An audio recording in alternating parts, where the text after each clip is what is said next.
저는 입시 담당하고 있고요.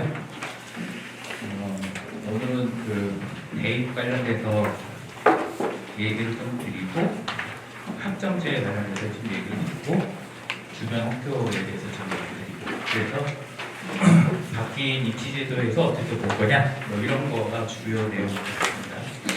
그 대입에 대해서 먼저 말씀을 드리면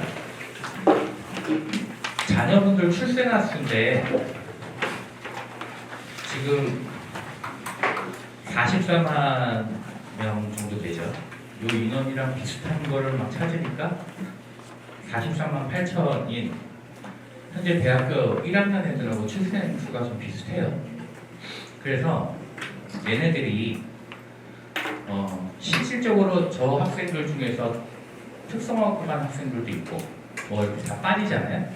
그래서 얘네들이 대입에서 경쟁하게 되는 게 보통 언제냐면 그러니까 인원수를 파악할 수 있는 게 언제냐면 모의고사예요.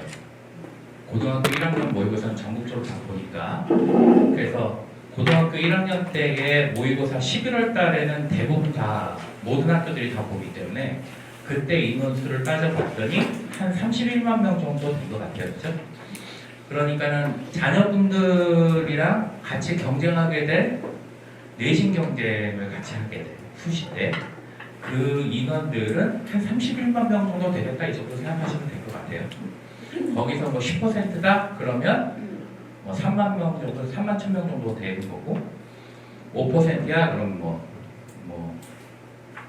1%야 그러면 한 3천 명 정도 되는 거죠. 3천 명 정도. 그 말씀드리는 이유가 나중에 이제 퍼센테이지를 갖다가 한번 이제 다시 볼 텐데. 아무튼 자녀분들이 그 내신에서 그러니까 물론 이제 지방에 따라서 편차도 많고 이러긴 하겠지만 실제로 같이 경쟁하게 될 애들은 한 30만 명 정도 되겠다. 수시에서는 정시에서는 뭐 그 재수생이 얼마나 늘어나느냐 뭐 이거겠죠. 한 16만, 17만으로 넘어갈 거냐 뭐 교육과정이 바뀌었기 때문에 이게 더 줄어들 거냐 뭐 이러면서 좀 달라질 거고 그건 아주 먼 얘기니까 경쟁하게 될 애들의 수시의 경쟁 상대는 한 31만 명 정도 되겠다. 재수생들은 수시로 안 들어가냐?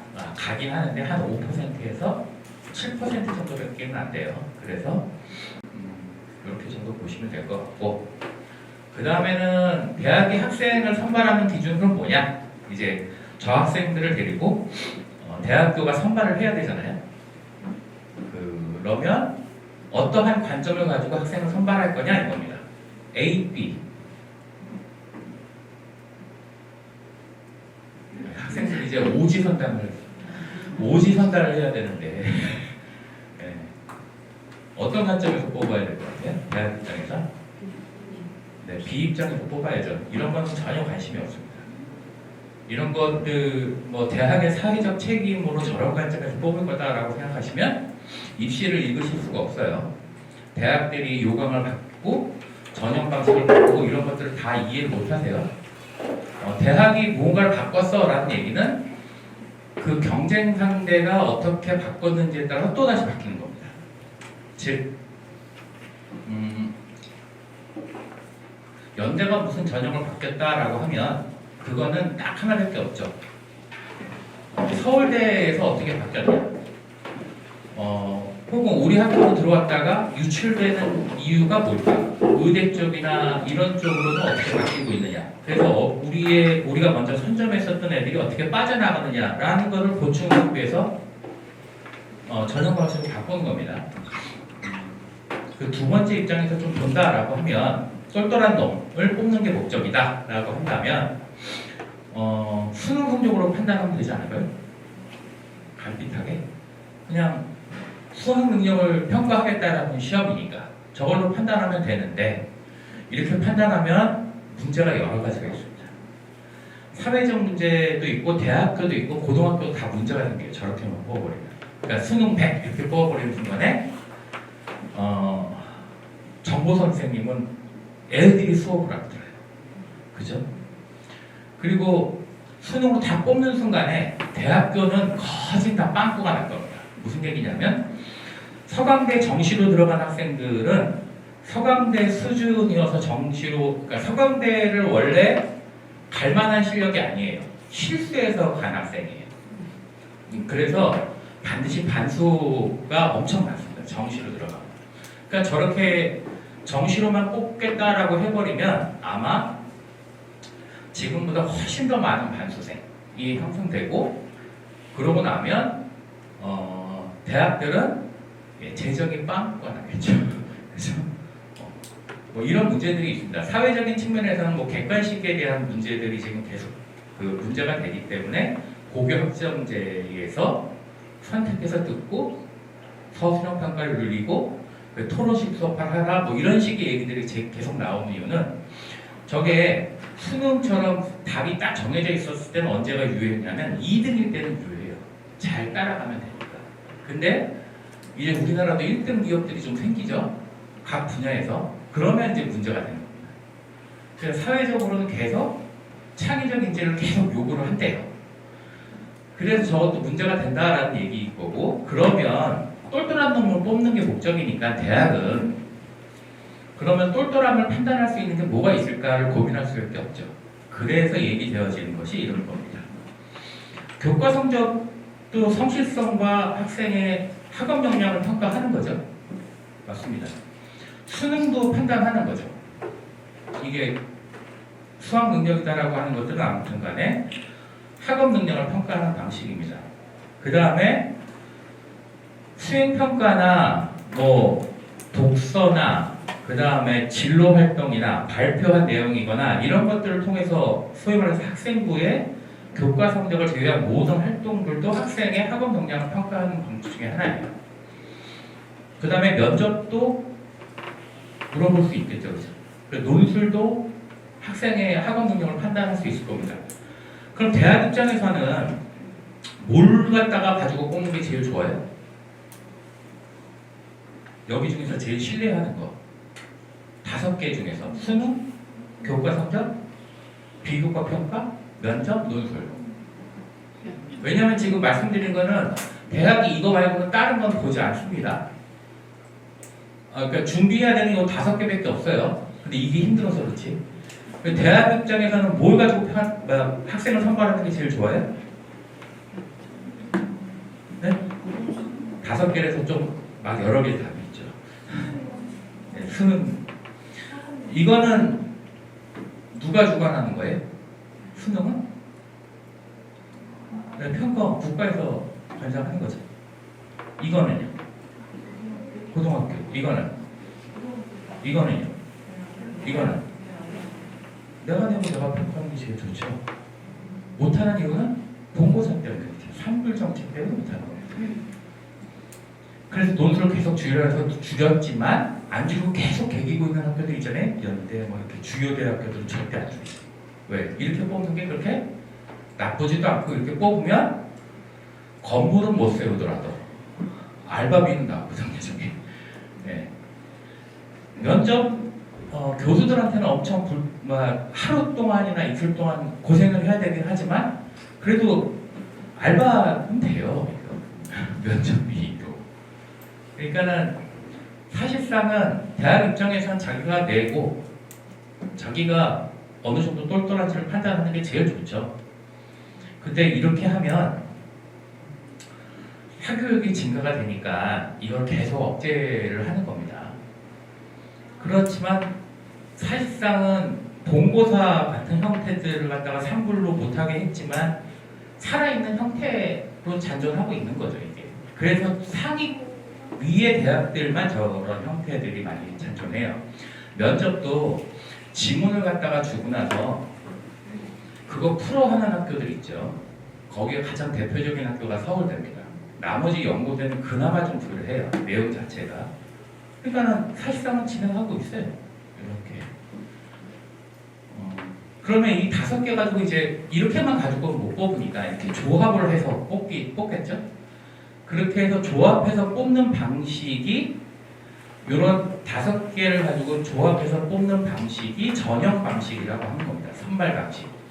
그래서 수시에서는 학생부의 내신 성적, 교과 성적을 기준으로 뽑는 방법이 하나 있고 그 다음에 학생부의 비교과 활동을 중심으로 뽑는 방법이 있고, 그 다음에 논술로 뽑는 방법이 있고, 그 다음에 수능으로 뽑는 방법이 있습니다. 그러면 뭐가 없어졌어요? 면접이 없죠, 그렇죠? 면접은 그러니까 어디서부터? 여기에 붙기도 하고, 여기에 붙기도 하고, 의대 같은 경우는 여기에 붙기도 하고 이렇게 되는 겁니다. 좀 내가 가지고 와서 동점자들이 많아? 그럼 걔네들 좀 판단해 봐야 되겠어? 데리고 와서? 그럼 면접 보면 돼요. 근데 교과 성적으로만 하나 가지고만 뽑으면 좋겠는데 그렇게 뽑으려고 하니까 무슨 문제가 생겨요? 고등학교의 차이를 인정하지 않을 수가 없어요. 그러니까는 뭔가 제한을 더 걸어야 되는 거죠. 그래서 걸기 시작한 게 뭐예요? 수능 최저. 요즘에는 수능 최저도 잘 못 믿겠어라고 얘기가 되면 뭐가 나올 거냐면 고대, 연대는 면접을 보고 있고요. 교과에서 면접을 봤었고, 물론 지금은 이제 수능 최저로만 했지만 고대는 서류 평가를 20%를 집어넣고요. 경희대도 집어넣고요. 한양대도 집어넣기 시작했고, 그 다음에 이대는 면접을 집어넣고, 그 다음에 건국대, 동국대 이런 학교들은 교과 성적을 무력화시키려고 노력도 많이 해요. 서류평가라고 하는 비교과 활동을 집어넣으면서. 왜냐하면 자꾸 수능 체제를 높이지 못하게 해요. 대교육은 정책상. 그래서 내리는 건 괜찮은데 올리는 거는 자꾸 막고 있습니다. 그래서 뭔가 대학들은 그런 목적화해서 자꾸 뭔가를 집어넣으려고 하는 겁니다. 그래서 전형 방식을 설계를 다시 하기도 하고 뽑았던 애들의 학점이 어떻게 추계가 되는지를 보고 다시 재구조해서 합니다. 그러니까 입사반이 1년 동안 월급을 받는데 9월달 이후에만 일하는 건 아니잖아요. 입학한 다음에도 일을 계속 시켜야 되잖아요. 저희가 그냥 돈 주는 데는 아무 데도 없습니다. 그러니까 그런 것들을 다 추계를 하고 그렇게 발표를 해서 서로 이제 새로운 입시나 전형 방식을 짜고 이렇게 합니다. 다 설명회도 다니고. 종합전형은 그야말로 이제 종합전형이니까 뭐 이렇게 돼서 주요 전형은 이렇게라고 보시면 됩니다. 실기 위주는 이제 거의 없어졌다고 생각하시면 되고, 그러니까는 교과 성적과 그 다음에 학교의 내신 성적하고 학교 생활 기록부에 관리하고 논술하고 수능 요게 이제 이런 방식의 주로 어느 것을 갖다 높게 평가할 거냐를 가지고 이렇게 뽑는 겁니다. 그래서 연세대학교의 2025학년도 뽑는 방법을 이게 지금 뽑는 방법을 말씀드리는 이유는 뭐냐면 저걸 준비해야지 학생이 가는 거잖아요. 그러니까 이 요소라고 하는 거 있죠. 그러니까 교과 뭐 종합 있을 때의 요소들은 학생이 준비해야 되는 거예요. 수능 직전도 준비할 부분이 어느 정도 있는 거고, 교과 성적이면 뭐 이렇게 하고 수능 체제도 봐야 되고, 종합전형에서는 이렇게 학생부를 가지고 뽑는데 면접을 제시하고 논술이냐 논술로 뽑고, 그 다음에 정시에서는 수능에다가 교과를 갖다가 나타내기 시작했습니다. 슬슬. 저거는 2025학년도에 이렇게 교과를 추가한 겁니다. 뭐 이런 식의 것들을 통해서 아까 말씀드린 대로 교과를 중심으로 뽑을 거냐, 서류 중심으로 뽑을 거냐, 논술로 뽑을 거냐, 수능으로 뽑을 거냐가 결정된다고 보시면 돼요.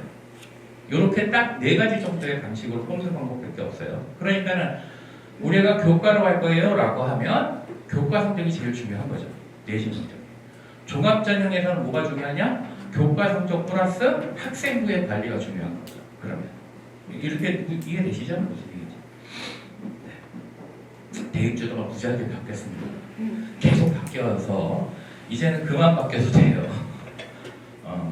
그러나 예비고일 때에 제일 많이 바뀌기 때문에 지금 바뀐 내용이 뭐냐라고 얘기를 하면 학점제 시작하는 거하고 이거의 학점제 때문에 개정교육과정을 갖다가 새로 했고, 이 내신에 대한 개정교육과정의 평가 방식에서 교과를 5등급 평가하겠다라는 것하고, 수능은 교과를 너무 많이 바꿔놔가지고 수능은 현 체제를 유지한다라고 얘기했는데 아무튼 그래도 통합사회 통합과로 과목이 좀 바뀌었죠. 상대평가는 이슈였지만 요게 지금 최대 이슈니까 이렇게 대해서 설명을 좀 드리고 학교 설명을 좀 할게요. 빨리 달려야 되는데 자, 고교 학점제가 뭐냐? 자, 너희들이 적성이 너무 다양하니까 적성에 따라서 스스로 과목을 선택하고 일정 수준에 도달하면 학점으로 졸업을 해. 학점을 이수하면. 뭐 이런 식일 겁니다. 그러니까는 그러면 과목을 선택할 자유가 학생한테 주어진 거죠. 그렇죠? 적어도. 예전에는 무조건 다 듣는 거 정해져 있었는데 지금은 아무튼 학생이 미적분 투 안 들어도 되고요. 뭐 기하도 안 들어도 되고요. 뭐 나는 어묵 갈 거야. 그러니까는 뭘 안 듣겠어 라고 해도 상관이 없어요.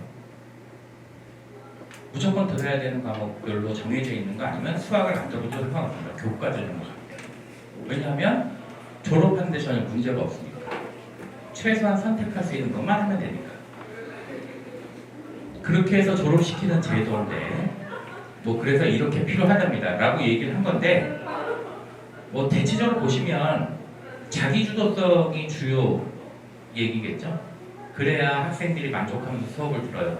이거는 사실상은 고민이 있는 겁니다. 왜 고민이 있냐면 반에서 20% 있는 학생만 고등학생은 아니잖아요. 50%에 포진하고 있는 학생도 학생입니다. 그렇죠?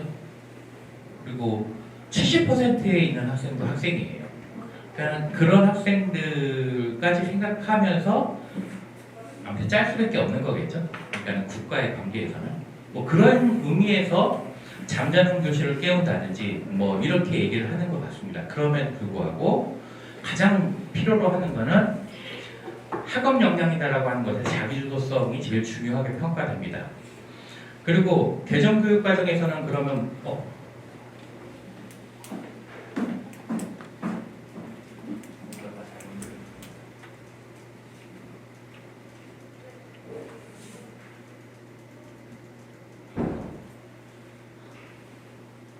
그러면 이제 다양하게 선택하게 한다고 그랬으니까 다양하게 선택하는 겁니다.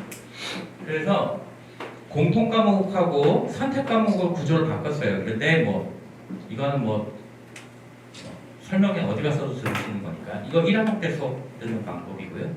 이거는 공통 과목이니까 인문계 학생이건 특성화고 학생이건 그렇죠? 마스터고 학생이건 과거 학생이건 뭐 교육과정 관련되어 있는 학생들은 다 이거는 필수적으로 들어야 되는 거예요. 공통 과목이니까. 일반 선택, 진로 선택, 융합 선택이라고 한 걸로 나눴고 이 지금 빨간색으로 표시된 것이 수능 과목입니다. 수능 고등 과목.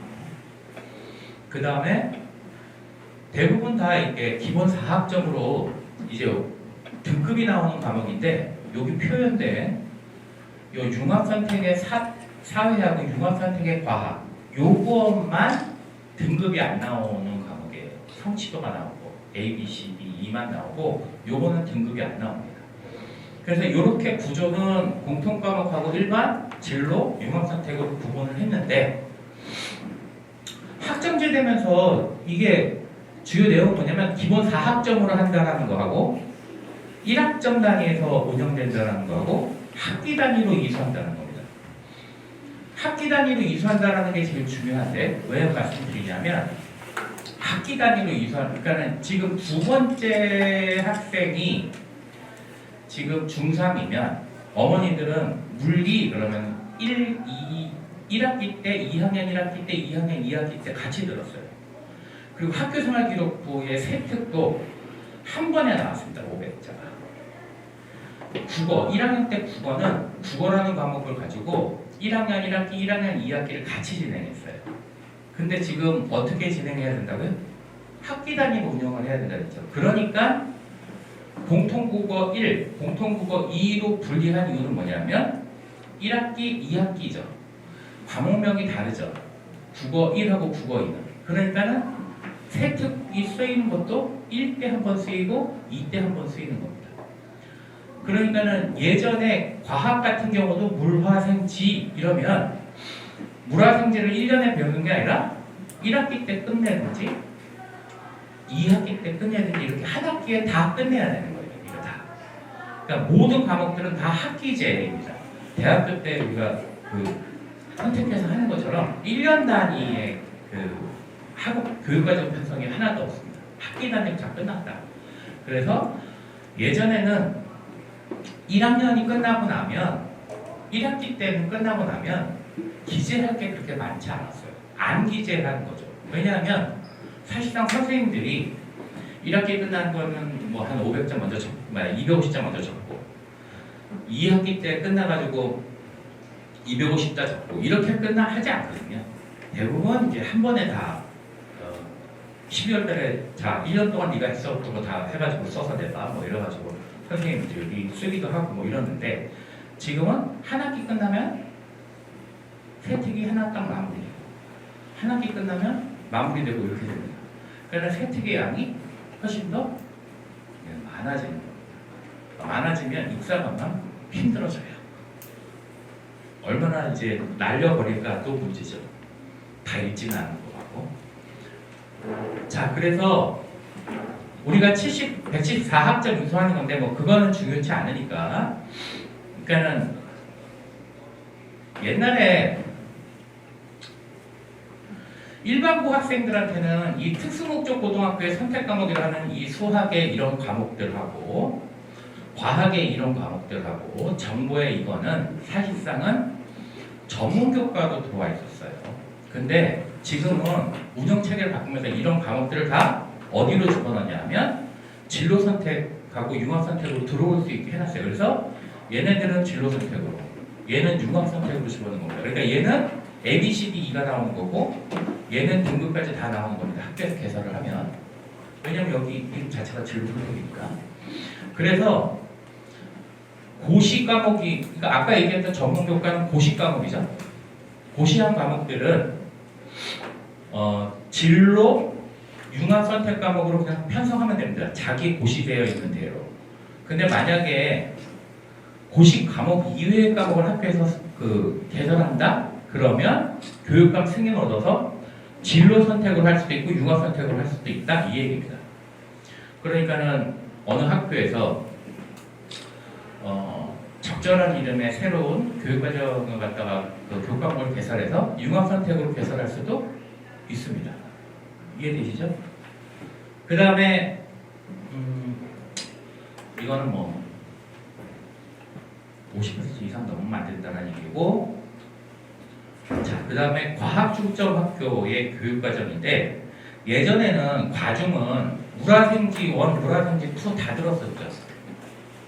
과중은. 근데 지금 그걸 듣게 하면 과학이 2 과목이 2배씩으로 늘어났어요. 그러다 보니까 그렇게 다 듣게 하지는 못합니다. 그래서 뭐라고 했냐? 과학교과는 일반하고 진로 과목 중 7과목 이상 수강하면 돼 이렇게 얘기했어요. 그러니까 보통 보면 지금 물화생지는 기본 과목으로 학생들한테 다 듣게 하는 것 같고요. 그 다음에 진로 선택 과목이 8과목들 중에서는 한 4과목 정도를 선택해서 들을 수 있게 만들어 놓는 것 같습니다. 과정 자체가. 그러면 이 말씀을 드리는 건 뭐냐면 예전처럼 스트레스를 받을 일이 별로 없습니다. 과정이. 예전에는 저거 1, 2를 다 들어야 되는 게 스트레스였잖아요. 근데 그 정도로 스트레스로 다가오질 않습니다. 과정이. 그래서 요 근처에 있는 과정들은 교육과정 편성표를 한번 자연계에서 마땅한 학교가 없어. 그래서 과중으로 좀 고민을 하시는 분들은 한번 예전보다는 조금 더 고민해 보실 필요는 있다. 왜? 과학중점고 운영하던 방식에서의 적은 있죠. 메리트는 있죠. 일단은 실험실이나 이런 것들이나 기자재나 이런 것들이 기본적으로 확보되어 있는 거 하나. 그 다음에 선생님들의 역량이나 이런 부분들이 상대적으로 좀 괜찮습니다. 그런 측면에서 좀 고민해 볼 필요가 있는데 교육과정 편성표는 좀 보신 다음에 설명에 요번에 있었죠. 대일이 어저께 했었던 것 같은데 그 다음에 양정하고 대일이 어저께 했었던 것 같은데 거기서 이제 교육과정 편성표는 좀 읽어보셔야 되는 것 같습니다. 그래서 과정에 대해서 얘기를 드렸고 이거는 무슨 얘기냐면 아까 말씀드린 대로 네가 관심 있으면 선택해서 들어 이렇게 얘기했기 때문에 관심 있으면 들어라고 해주는 것들을 학교에서만 해주는 거 말고 내가 듣고 싶은 게 다른 데 있어. 그러면 들을 수 있는 걸 열어놔줘야 되잖아요. 그 열어놓은 게 공익캠퍼스 거점학교 온라인 강좌입니다. 일단은 학생이 듣고 싶으면 들어라고 하는 게 기본적인 거고, 그럼 그 강좌들을 선택할 수 있게 열어줘야 되잖아요. 그래서 공익캠퍼스하고 거점학교 온라인 강좌를 열기 시작했고, 저걸 좀 활발하게 진행할 가능성이 높습니다. 그래서 공익캠퍼스 보면, 공익캠퍼스는 그런 거죠. 캠퍼스들끼리 같은 프로그램 진행하는 겁니다. 그렇죠? 그래서 한서고, 공항고, 그 다음에 명동여고, 세형고가 하나의 프로그램을 가지고 학교에서 개설하면 듣고 싶은 사람들이 들을 수 있는 이렇게. 그 다음에 영일, 대일, 강서가 같은 프로그램을 내놓으면 거기 가서 들어도 되는 거. 왜냐하면 선생님들이 많지 않기 때문에 경장 선생님 하나 계시면. 근데 저게는 아직까지 나오지 않은 거가 있죠. 예전에 이 공유 캠퍼스의 수강 과목은 다 ABC로 나왔어요. 그러니까는 등급이 안 나왔습니다. 근데 이걸 갖다가 아직 이게 그 고경팀들 되니까 다 나왔을 것 같은데 저거 어떻게 한다는 얘기 없습니다. 아직. 공유 캠퍼스는 도대체 성적을 어떻게 할 거냐.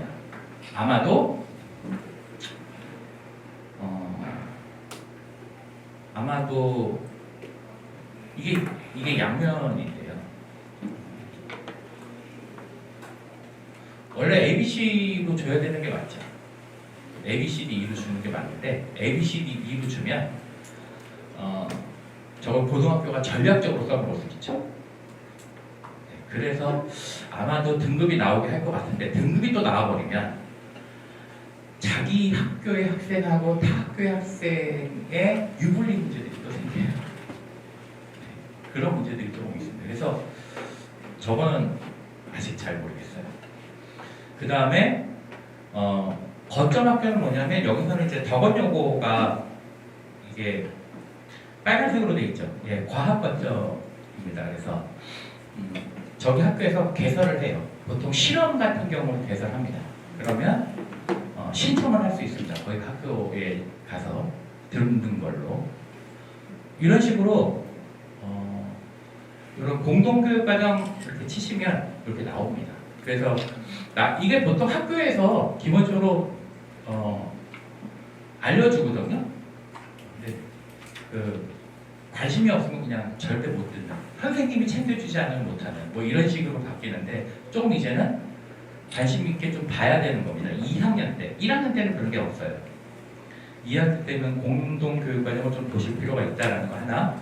그 다음에 5등급제로 바뀐 거, 그 다음에 절대평가 ABCD E 나오는 거, 그 다음에 사회하고 과학의 융합선택 과목, 아까 보였었던 그 몇 개 과목들은 상대평가가 안 나와요 라는 얘기입니다.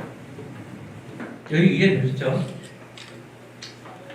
그 다음에 1등급이 현재는 이런데 이제는 1등급이 10%, 2등급이 34%, 3등급이 66%.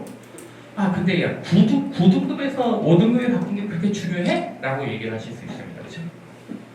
엄청 중요합니다. 이게 왜냐하면 우리는 을이에요. 갑이 누구예요? 대학교입니다. 대학교예요. 우리는 이렇게 지원하는 인원이 너무 많아요. 그렇죠? 상위 학교. 그렇죠? 저 밑에 대학교로 내려가시면 소비자가 갑입니다. 그러니까 맨날 미달이 나잖아요. 그래서 맨날 등록해 주세요 이런 게 나오는 거고, 상위 학교는 학생입니다. 학교가 갑이에요. 그러면 학교는 뭔가 판단해서 아까 똘똘한 놈을 뽑아야 된다고 했잖아요. 그래서 1등급이 10%, 2등급이 24%, 3등급이 32%인데 예전에는 1등급이 4%, 2등급이 7%, 3등급이 23%까지 해가지고 12% 그랬는데 이게 이렇게 보면은 퍼센테이지가 뭐 그렇게 크게 들어오진 않으실 텐데 어차피 평가하는 거 아니야? 등급으로 나와서 평가한 거 아니야? 라고 생각하실 수 있죠. 그렇죠? 근데 이 문제를 한번 생각해 보셔야 돼요.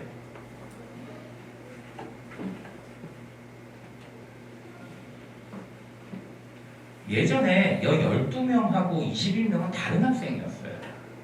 이해되세요? 이 21명하고 36명은 다른 학생이었습니다. 근데 얘 72명은 동일한 학생이에요. 대학은 판장합니다. 저렇게 되고. 여태까지 계속 뽑았던 걸 이 라인에서 뽑았는데 얘네들이 같은 학생이래요. 이렇게 해서 성적표가 올라오는 거예요. 그러니까 저 학생들을 동일한 지표로 놓고 판단하라고 얘기를 했으니 그러면 대학은 저거를 갖다가 깨고 쓰는 게 목표 아니겠습니까? 저기 안에서 세분화를 어떻게 할 거냐가 고민이지 않겠어요? 지금 저 고민을 하느냐?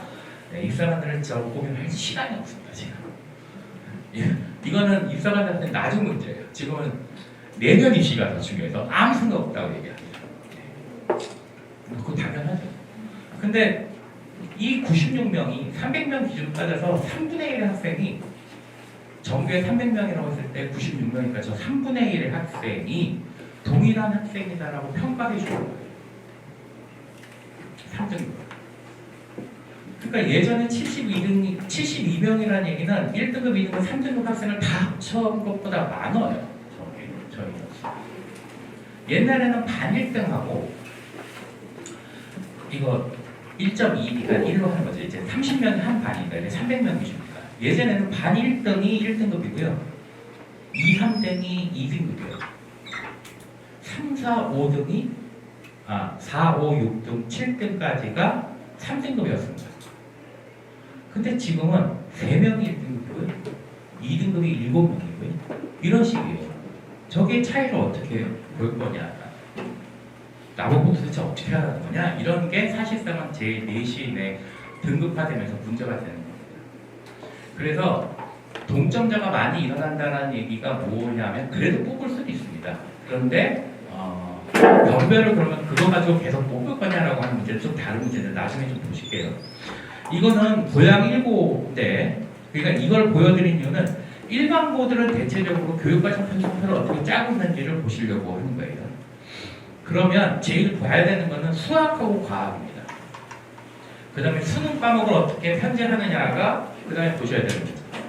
독서와 작문하고 한국과 통계 3학년 1학기까지 수능 과목을 유지하고 수학 과목에서는 미적분 2 정도까지를 듣는 걸로 여태까지 했었던 방식에서 그대로 벗어나지 않는 그리고 물화생기는 1학기 때 그 다음에 2 과목의 한 파트를 2학년 2학기 때 3학년 1학기 때 요 2 파트의 두 번째 것들을 듣게 하는 그러니까는 2가 옛날에는 이렇게 배치가 됐었잖아요.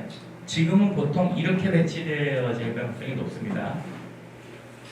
그래서 근데 이게 다 상대평가로 나오는 거니까 스트레스를 좀 받는 부분은 있지만 아무튼 이게 일반고의 교육과정 편성표의 가장 일반적인 형태예요. 요거보다 조금 학교에서 좀 신경을 쓴다라고 하는 자사고의 형태들은 세화여고 건데 여기를 한 번에 몰아버리죠. 이렇게 원투를 한꺼번에 듣게 해요. 한 학기에. 그 다음에 대수하고 확통을 이렇게 만들어버립니다. 그 다음에 미적분 원을 여기다 놔서 수학의 수능 과목을 여기서 다 끝내버려요. 그렇게 끝내서 이미 준비해 온다라고 생각하는 겁니다. 세워야 되고. 그리고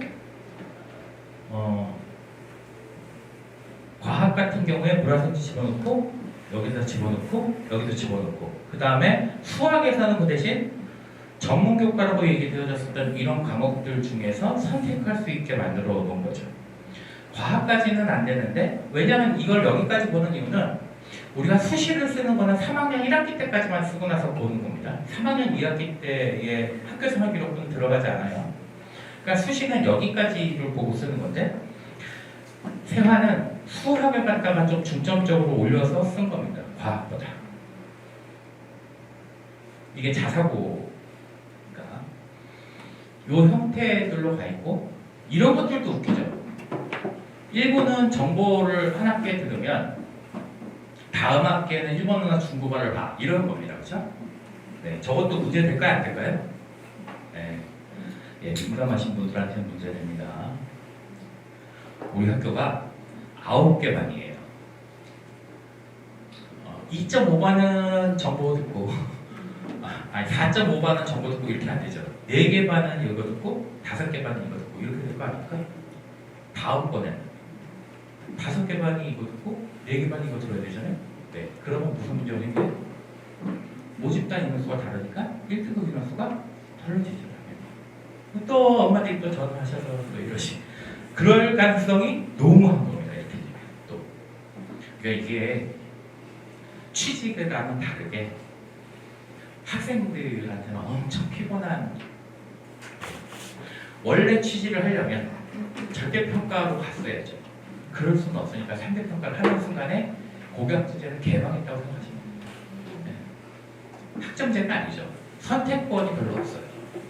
그냥 해야 되는 거죠. 청고는 전국자 사고는 어떻게 했냐? 1, 2 같이 놓고요. 여기다가 대소하고 고급 대소, 이게 예전에 수원 파트니까 이게 수원 파트가 좀 어렵게 나왔거든요. 그러니까 수원 파트를 갖다가 두 번 섞고, 그 다음에 미적분 확률속계를 2학년 때까지 끌어내긴 했는데, 그 대신에 수학에서도 선택할 수 있는 걸 만들어 놓고, 화생지, 물리를 여기다 놓고 화생지 중에 선택하게 하고, 여기 보시면 돈이 많은 학교는 확실히 사라져. 이게 무슨 얘기냐면, 이거 1학기 때도 2학기 때도 깔아주고 이것도 2학기 때 깔아주잖아요. 라인이 좀 힘든 학생들은 이렇게 따라와도 되고요. 라인이 괜찮은 학생들은 이렇게 따라와도 되는 거예요. 그래서 3학년 2학기보다 3학년 1학기 때 웬만하면 다 끝내는 심화 과목들을 깔아주려고 엄청 노력할 필요가 보이십니까?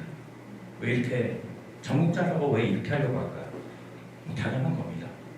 내신의 영역이 없어? 그러면 지금 얘기하는 고교학생들의 취지는 선택해서 듣는 과목들이 중요해. 그럼 그 선택해서 나와서 세특을 어떻게 기재해 줄 수 있을 때에 조금 더 공부한 티를 내줄 수 있는 과목들의 구성을 어떻게 할까가 얘네들의 고민이었을 겁니다. 그래서 관심 있는 학교 가셔서 설명회 들어서 뭐 작년에 몇 명 보냈어요. 이것도 굉장히 중요한데 교육과정 편성표를 어떻게 계산했는지 정도는 조금 보셔야 돼요. 그래서 수학 라인하고 과학 라인하고 수능 보는 과목들의 마지노선은 어느 정도 중에서 끝나는지 정도는 반드시 아셔야 됩니다. 그래서 아까 얘기했었던 변별력의 문제들을 계속적으로 발전했다라는 얘기는 무슨 얘기냐면, 교과 전형을 교과 100으로 뽑는 학교도 많겠지만 수능 체제를 올리거나 아니면 지금 유행하듯이 서류평가를 병행하거나 이런 형태들이 많아질 가능성이 높습니다. 교과 성적만으로 못 뽑나요? 네, 뽑을 수 있어요. 지금도 1.45, 1.46 이렇게 나와요. 거기 안에 20% 있는 걸로 나옵니다. 그래서 소수점 이하까지 하면 되죠. 근데 그렇게 해서 뽑는 거가 정말로 똘똘한 놈을 뽑았다고 얘기할 수 있을까라고 하는 고민이 있을 거라는 거죠. 왜? 2등급의 인원이 이만큼인데 3등급의 인원이 이만큼인데 그걸 동일한 걸로 본 거잖아요. 지금 교과 전형은. 그래서 교과 전형은 조금 변경될 가능성이 높습니다. 뭔가 자꾸 추가시켜 놓을 가능성이 좀 높아요. 단순히 교과 100 이렇게 뽑는 전형들이 좀 없어질 가능성이 있습니다. 줄어들 가능성이 있습니다. 그 다음에 내신 과목이 증가한 거는 뭐 아까 말씀드린 대로 그 위에 선배들보다는 증가했는데 더 중요한 거는 3학년 때 내신 부담이 계속 간다는 겁니다. 지금 3학년들은 거진 등급이 나오는 과목이 거의 없어요. 근데 얘네들은 3학년 1학기 때까지 내신 경쟁을 계속 해야 돼요. 얘네들은. 그 다음에 수능 사회과학의 진도하고 이게 수능은 뭐로 보고요? 공통으로 보고 내신하고 학교생활기록부 즉 종합전형에 내가 반드시 들어야 되는 과목들은 이 수능 과목과 완전히 괴리되어 있는 거기에 괴리의 문제. 그 다음에 자연계열에서는 수능 수학하고 논술을 하고 시험 문제의 괴리가 있습니다. 왜냐하면 대학교에서 논술 시험은 무조건 기하가 무조건 나와요. 근데 학생들은 3학년 때 저거 준비를 다시 해야 되는 거죠. 네. 자, 그 다음에 이거는 그러면은 우리가 왜 이걸 보여드리려고 하는 거냐면 현재 나오는 모든 자료들, 자녀분들이 대학 갈 때까지 나오는 모든 대학교에서 발표하는 자료들은 지금 이 체계의 등급이에요. 그죠? 이 체계의 등급은 언제 나와요? 자녀분들이 대학교에 간 다음에 나와요. 그러니까 뭔가 비교를 좀 뭔가가 좀 필요하다라는 겁니다. 그래서 지금 얘가 1.71등급 나왔고 이거 갖다가 개정교육과정 5등급 체계로 바꿔버리면 1.17로 나오는데 10.5 이런 것들. 야, 얘는 안타깝죠. 왜냐하면 5등급 체계에서 얘가 1등급 나와야 되는 거잖아요. 근데 이제 2등급이 나오는 거죠. 10%가 넘어갔으니까. 이런 케이스들이 많아요. 그래서 자녀분 갔을 때는 몇 등 했는지를 반드시 해서 몇 퍼센트 나왔는지를 자꾸 체크하셔야 돼요. 과목별로. 중간고사 끝나고 체크해 보셔야 되고 이럽니다. 그리고 나서 1.48인데 1.13이니까 그렇게 차이가 안 나요. 7일에서 17이 나오기도 하고 48인데 13이 나오기도 하고. 왜냐하면 이 퍼센테이지에서 12%가 있느냐 10%가 있느냐 이런 거죠. 예전에는 이런 것들이 별로 상관이 없었어요. 그럼 학생들이 디테일하게 잘라져 있었는데 저기 가면 잘려지지가 않아요. 같은 통으로 묶어놨기 때문에 등급 자체를. 그래서 갑자기 막 이런 학생들 지금 뭐 과목이 많으니까 내신을 받기가 더 어렵다라고 얘기하실 수도 있는데 그거는 일정 정도 동의하는 부분이 있습니다. 선택하는 인원수가 작아들어서의 문제는 있어요. 근데 공부를 갖다가 요 정도 라인에 오는 2등 극초반에 왔었던 애들이 갑자기 4등급 받아오고 이러지 않아요. 대부분 거기 안에서 놉니다. 그래서 그 차이가 크게 나타나지는 않습니다. 얘가 1학년 때는 이렇게 했고 2학년 때도 비슷해요. 2.88, 2.21. 그걸 넘겨보면 이 정도 나오는 거죠. 그래서 총 하면 2.10이 한 1.45 정도로 귀결이 돼요. 근데 여기가 전쟁터예요. 2점대가.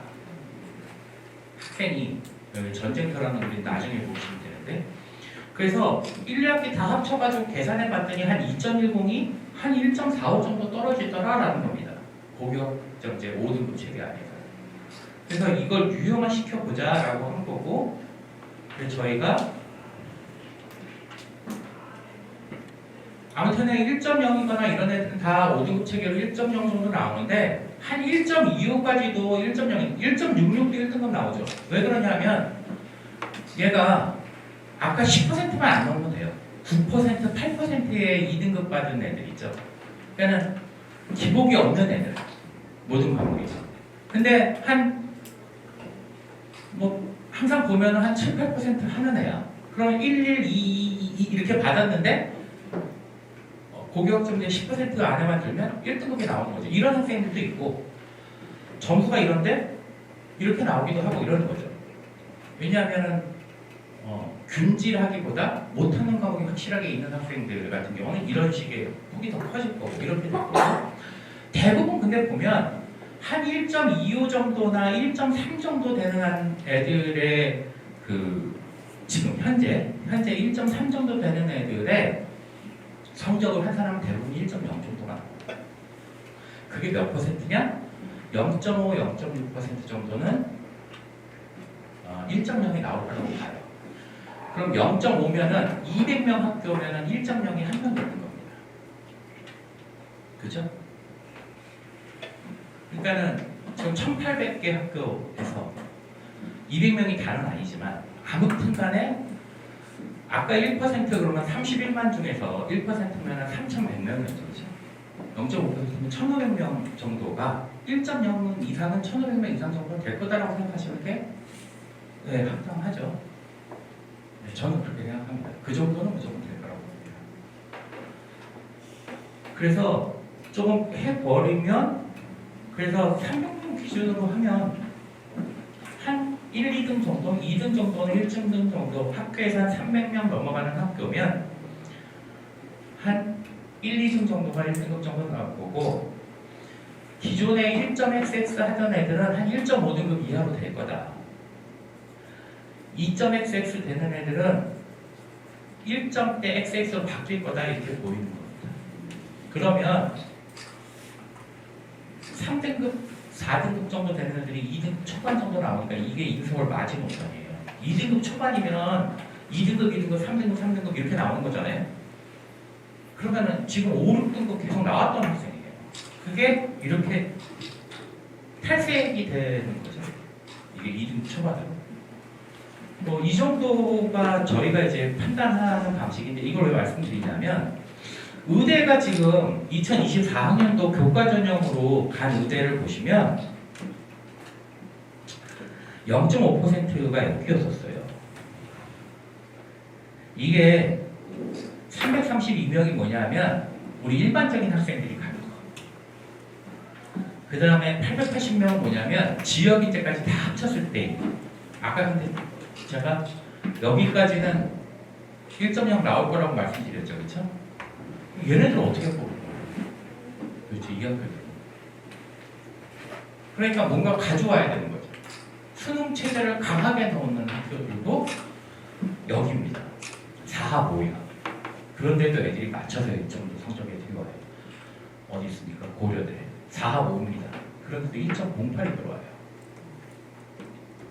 그러니까 의대는 자녀분들 갈 때 의대 라인은 기본적으로 교과 전형이건 종합 전형이건 네, 성적은 더 낮을 수도 있습니다. 이것만 가지고 가지 않습니다. 그런데 교과 전형은 특히나 다른 거를 집어넣어야 됩니다. 면접을 집어넣던 아니면 아까 비교과 평가를 집어넣던 할 수밖에 없어요. 이것 가지고 뽑을 수가 없습니다. 뽑는 인원보다 1.0 나오는 인원이 훨씬 더 많아지기 때문에 저기 이게 되셨죠? 자, 이게 자연계열 2024학년도 70% 컷입니다. 50%하고 70%면 20% 차이 학생이 내신 얼마 차이 났어요? 0.0은 차이 났어요. 그러니까 뽑을 수 있습니다. 뽑을 수 있는데 지금 문제는 이걸 뽑느냐 뽑지 못하느냐가 아니라 이걸 신뢰할 거냐 안 신뢰할 거냐의 문제예요. 대학 수정에서는 무슨 얘기냐면 2등급의 질이 커. 그러니까는 3등급의 질이 커. 그러다 보니까 이걸 균일한 인간으로 보기가 어렵다라는 게 대학의 입장이니까 그리고 1, 2, 3등을 다 같은 1등급으로 본 거잖아요 지금. 그래서 대학들은 아무튼 지금 2.0 정도 안에서 결정된다면 1.5 안쪽으로 나와야지만 악덕한 걸로 따지면 교과 전형은 그렇습니다. 종합 전형은 좀 다릅니다. 종합 전형은 목동에서도 가야 되죠. 목동에 있는 좀 괜찮은 학교다라고 보면 교과 전형 가는 학생은 아무도 없습니다. 근데 교과 전형 왜 얘기했냐? 아까 말씀드린 거에는 0.5 정도 얘네들한테서 0.5 정도 더하면 교과 전형 일반고들의 컷 정도가 나와요. 근데 여기 보시면 2점 넘어가도 지금 현재 2점 넘어가도 가잖아요. 이게 70% 컷인데 그렇습니다. 여기 뭐 가천대, 중앙대, 아주대, 경북대, 충북대, 과고, 자사고, 이런 전국 자사 이런 애들 엄청 좋아하는 학교. 네. 뭐 그러니까 이게 70% 이상 뽑을 때는 이 정도 나오는 거고요. 70% 이상 뽑으면 이렇게 나오는 거고 70%가 들고는 이렇게 나오는 거고. 그러니까 종합전형은 전국 자사나 과거 애들이 좀 들어가야 되는 걔네들도 가져가야 되잖아요. 대학 들어가는 방법이 이거밖에 없는데 종합전형 이렇게. 그러니까 거기에 포진되어 있는 점수대들이 있습니다. 그래서 아까 여기가 1.0대라고 한다면 여기 넘어가도 상관없습니다. 넘어가도 상관없어요. 뭐 그러니까 2등급 나오면 그만들 이렇게 생각하지 않으셔도 됩니다. 왜냐하면 왜 이런 말씀을 드리냐면 교과에 그러니까 하나가 2등급 나왔어. 뭐 2개가 2등급 나왔어. 의대를 가려고 하는데 괜찮아요. 그 정도도 못 받아줍니까? 아니 1.2도 받아주죠. 그냥 받아줄 수 있어요. 내가 또 그 과목에서 좀 못하는구나 이렇게 생각하면 돼요. 혹은 아프구나 이렇게 생각할 수 있어요. 그러니까 그럼에도 불구하고 의대 쪽은 좀 빡빡하다라고 생각하시면 되고 또 하나 우리가 그냥 실수하시는 것 중에 하나는 이런 겁니다. 아니 어떤 미친 애가 덕성여대 1.0에 약대를 가냐? 의대를 안 쓰고 1.08인데 카톨릭대 약대를 썼어. 야, 의대를 쓰고 가지. 수능체제가 안 돼서 그렇습니다. 약대가 수능체제가 낮아. 그러니까 약대가 수능체제가 낮다 보니까 성적이 대부분 올라가 있어요. 이게 되시죠? 그러니까 이게 수능체제의 영향력이 의지학한 수는 엄청나게 강합니다. 그래서 쓰는 라인이 수능체제를 맞추냐 못 맞추냐에 따라서 달라질 수 있다는 거 하나. 아무튼 내신 관리가 중요할 텐데 그럼에도 불구하고 적어도 진로 설정을 좀 하셨으면 좋겠습니다. 인문계로 갈 건지 자연계로 갈 건지 그 다음에 생물 라인을 탈 건지 물리 라인을 탈 건지 인문계라면 어문 라인을 탈 건지 사과 라인을 탈 건지 이 정도는 좀 고민을 좀 하시는 게 좋아요. 이거 고민 안 하면은요 자전으로 가도 돼요. 자전 엄청 많이 늘었습니다. 그럼에도 불구하고 이걸 갖다가 고민하시는 게 좋다는 얘기는 뭐냐면 자녀분들은 대부분 목동 지역의 자녀분들은 대부분 종합전형 써요. 교과전형보다. 그러니까 교과전형은 한두 개 정도 쓰고 나머지는 4개 이상은 종합전형을 쓸 때 되거든요. 근데 컴공을 간다고 했는데 확통을 안 듣는 애들도 보고요. 생명하고 물리 라인을 갖다가 하라는 얘기는 뭐냐면 화학은 저게 다 같이 결합되어 있어요. 생화 라인을 탈 거냐, 물화 라인을 탈 거냐로 정해져 있습니다. 그러니까는 공대 라인을 탈 건지 의생계열 쪽으로 갈 건지를 갖다가 좀 구분하실 필요가 있다는 거 하나 하고 인문 쪽에서는 수학이 정말 안 돼라고 얘기를 하면 어문이나 인문 라인을 타셔야 돼요. 사과 라인 타면은 조금 힘드실 수 있어요. 그래서 외고 쪽에서 입시 실적이 잘 나오는 이유는 걔네들이 사과락 갔을 때는 입시 실적이 잘 안 나옵니다. 오히려 인문, 어문 쪽으로 갔을 때나 입시 실적이 나옵니다. 그러니까 내가 수학이 빈약해? 라고 하면 수학을 들고 오는 대로 넘어가야 되는 거죠. 이 말씀을 드리는 것보다 내가 사회 쪽에 내가 관심을 가지고 있었어. 근데 내가 시험을 봤더니 수학이 잘 안 나와. 근데 국어랑 영어 성적은 좋아. 그럼 나는 그다음부터 어문을 지원하는 학생으로 바뀌어야 돼요. 왜냐하면 전공적 합성이다라는 것은 전공에서부터 비교과를 대단하게 한 게 아닙니다. 그 과목, 전공과 관련된 교과목의 성취도가 높은 게 제일 먼저예요. 그러니까 생명 라인을 타는 사람은 기본적으로 생명하고 화학의 원점수가 높은 게 제일 중요한 겁니다. 그게 비교과의 첫 번째예요. 왜? 예전에 입사관이 뭐라 그러냐면 등급에 맞는 세부 능력 특기 사항을 기재해 주세요. 이렇게 4등급인데 학교생활기록부를 보면 내가 탐구력이 있고요, 문제 집중력이 있고, 과제 집중력이 있고 이렇게 써서 놓으면 입사관이 그걸 믿지가 않아요. 그러니까 3등급이 나오는 학생이 생명에서 무엇인가 대단한 거를 할 수 있다고 생각하지 않는다. 입사관. 그러니까 교과 성적의 기본적인 것들이 중요하고 그 전공 관련 교과목이라는 게 굉장히 중요한 겁니다. 그게 기본적으로 계열 적합성을 얘기하는 거고 자전이 많아지긴 하지만 자전은 성적대가 다 높습니다. 컴공만큼 올라간다고 생각하시면 돼요. 왜냐하면 걔네들이 컴공을 쓸 수 있으니까. 자, 그래서 현재는 핵심 과목하고 권장 과목을 얘기합니다. 이게 필요하다고 얘기를 하는데 이거를 꼭 듣고 오세요. 종합전형 쓰려면 이라고 하는 과목인데 서울대학교는 의예 치위에는 생명을 핵심 권장 과목으로 놔뒀고 권장 과목으로는 위적응, 학통, 기하, 생명 자연계는 학통을 무조건 했었어야 됩니다. 지금도 그렇지만 자녀분들은 무조건 상관없이 학통을 하죠. 수능을 보니까 그렇죠?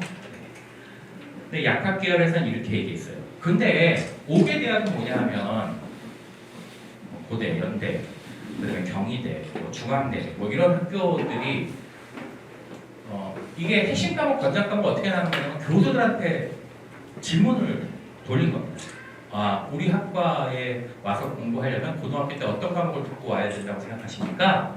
그래서 필수적으로 들어야 되는 과목하고 듣고 오면 좋은 과목을 한번 해주세요라고 해서 취합해서 그걸 계열별로 이렇게 분류해서 나온 거예요. 그러면 여기는 생명만 있고 여기는 화학이 있으니 화학도 있고 물리도 있으니까 여기는 화학 안 해도 되네. 나는 서울대만 줄 거야. 이러면 돼. 이게 불가능하잖아요. 네. 6개를 가지고 있는데 5개를 안 쓰시진 않으실까?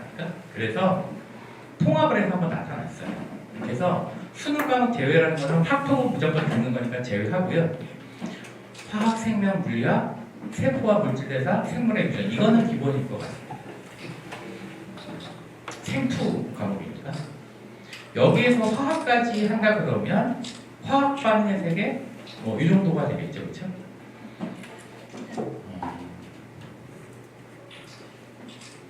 그래서 이 정도가 아무튼간에 각 자연 계열에서 기본적으로 들어야 될 필수적으로 일단은 체크하고 넘어가셔서 들으셔야 되는 내용일 겁니다. 인문은요? 인문은 이런 거 필요 없습니다. 인문은 보통에 있는 일반고들은 다 개설이 돼요. 쟤들이 3학년 1학기 때 다 들어온다는 거죠? 네, 대부분 3학년 들어와요. 1학기 때가 쟤들 다 아니요, 2학년 2학기 때서부터 들어옵니다. 네. 대부분 2학년 아까 그 2학년 1학기 때 한 학기당 물화생지 듣고요. 2학년 2학기 때 투과목 중에서 하나, 3학년 1학기 때 투과목에서 또 다른 하나 이렇게 나올 거고 조금 교육별 성평표를 잘 짠 학교는 그건 1, 2학기에 한꺼번에 열어줄 수도 있고 그 다음에 3학년 1학기 때 심화생명이나 생명과학 실험이나 이런 것들을 개설하는 학교들도 나오겠죠. 그렇죠?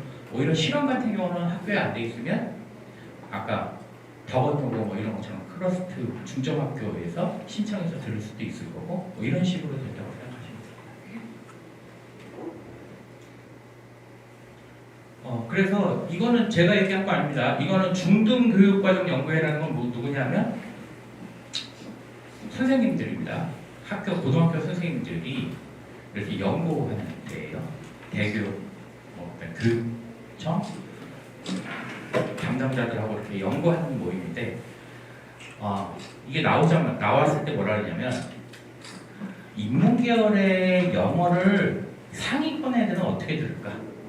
중위권 애들은 어떻게 선택할까를 갖다 모형으로 해놓은 거예요. 이거는 제가 해놓은 게 아니라 누가 했다고요? 네, 선생님들이 해놓은 건데 공학을 간다면 뭐를 들으려고 할 거다? 상위권 애들은